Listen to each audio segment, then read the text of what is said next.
हाय. आज आपण एक वेगळी रेसिपी करणार आहोत. म्हणजे जणू काही माझा रेसिपी शोध सुरू झाला असं मला फील यायला लागलाय कोकणात आल्यापासून. कारण एक एक नवीन नवीन गोष्टी कळतात आणि असं होतं की एकदा आईच्या हाताखाली, मावशीच्या हाताखाली एकदा करून बघावं, म्हणजे कसं प्रॅक्टिस होते आणि मग आपल्या घरी गेल्यानंतर व्यवस्थित करता येतं.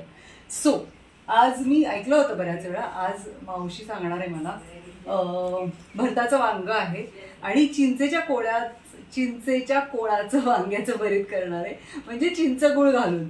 मी हे कधी खाल्लं पण नाही आहे आणि मी कधी केलं पण नाही आहे. तर आता आज करूया. तर भरताची वांगी भाजून घेणार आहोत आपण. नंतर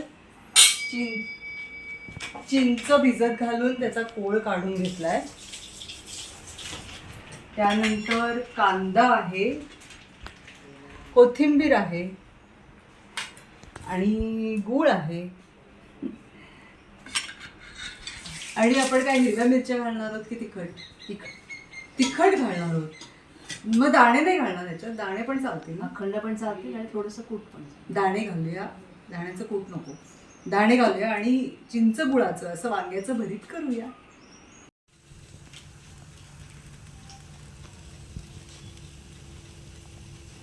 थोडीशी वांगी भाजून झाली आहेत आपली. आता त्याची सालं पटकन निघावीत म्हणून एकतर आपण ते थंड करतो, म्हणजे मी जनरली थंड करते.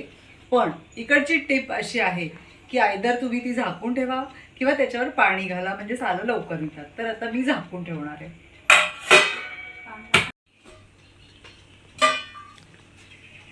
सालं थोडं गरम आहे अजून.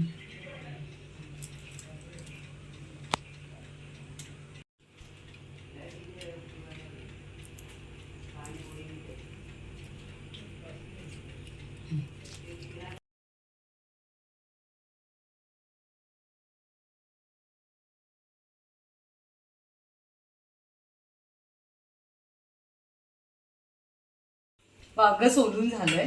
आता फक्त ते असं मध्ये चिरून त्याच्यात काही आहे का, की ते व्यवस्थित आहे हे एकदा चेक करूया. तर ओके आहे.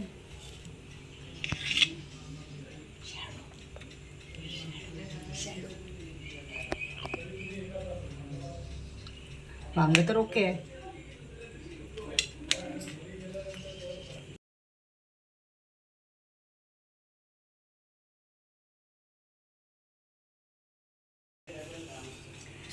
तर हे जे दांडे आहेत किंवा देठ आहेत वांग भाजल्यानंतर वांग्याचे, ते लहानपणी आई मला खायला द्यायची आणि मी ते हे एवढंसं पण फुकट घालवू द्यायची नाही ती. तर ते चांगलंही लागतं अर्थात आणि ते असं खाऊही शकतो आपण. खाऊन दाखवायचं, असं छान लागतं. भरीत करूया आता. आता हे जे चिंचेच्या कोळाचं वांग्याचं भरीत आहे, हे आपल्याला कच्चा कांदा वापरूनच करायचंय, त्यामुळे ते फक्त एकत्र करायचंय. मग दाणे जे आपण घालणार आहोत ते आपण थोडेसे तळून घेऊया, मग ते त्याच्यात घालूया आणि ते सगळं मिक्स करून मग वरती परत फोडणी द्यायचे. तर आधी दाणे तळून घेऊया. एकदम थोडंसं तेल घेतलंय आणि त्याच्यात साधारण मूठभर दाणे आपण भाजून घेणार आहोत, म्हणजे तळून घेणार आहोत.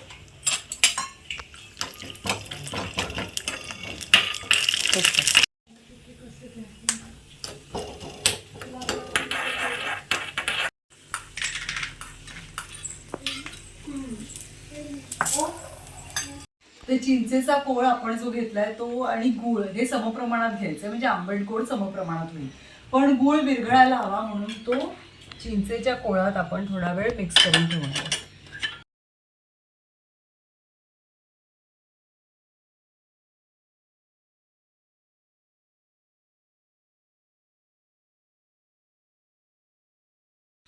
चिंचेच्या कोळात गूळ विरघळवून घेणार आहोत, म्हणजे तो असं दाताखाली येणार नाही. तो विरघळेपर्यंत आपण वांग कुस्करून घेऊया आणि त्याच्यात कांदा आणि काय कोथिंबीर हे सगळं घालून घेऊया.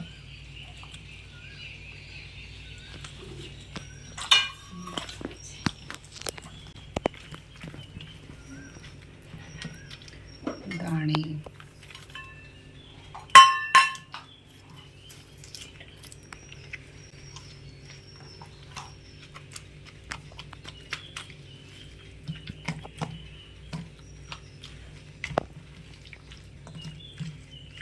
लांब घ्या.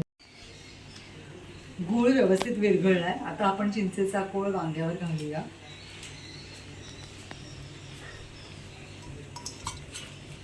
हे परत एकदा मिक्स करूया.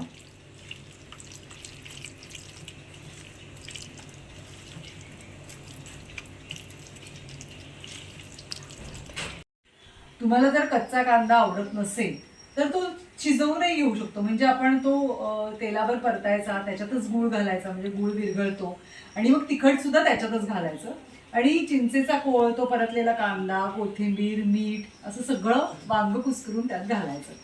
पण मला कच्चा कांदा आवडतो असा वांग्याबरोबर खायला, किंवा असा मध्ये क्रंच आलेला, त्यामुळे मी कच्चा कांदा तसाच घालणार आहे आणि चिंचेच्या कोळामध्ये गूळ विरघळवून घेणार आहे आणि मग नंतर सगळं मिक्स केल्यानंतर मीठ आणि तिखट घालणार आहे. तर हे आपलं छान कुस्करून झालंय वांग.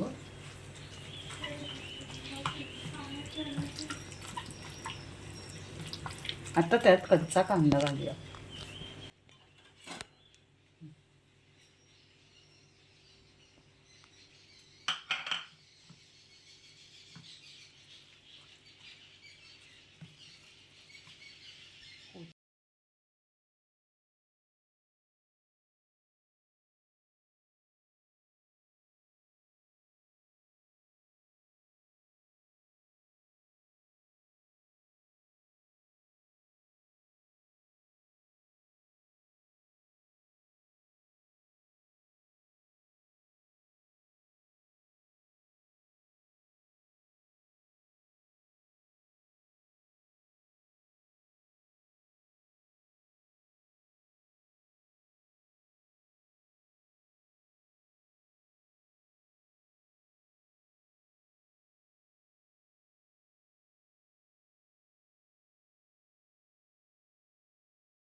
हे व्यवस्थित मिक्स झालंय.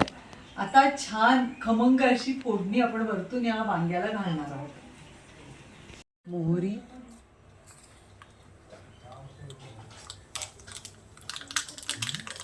हळद आणि हिंग.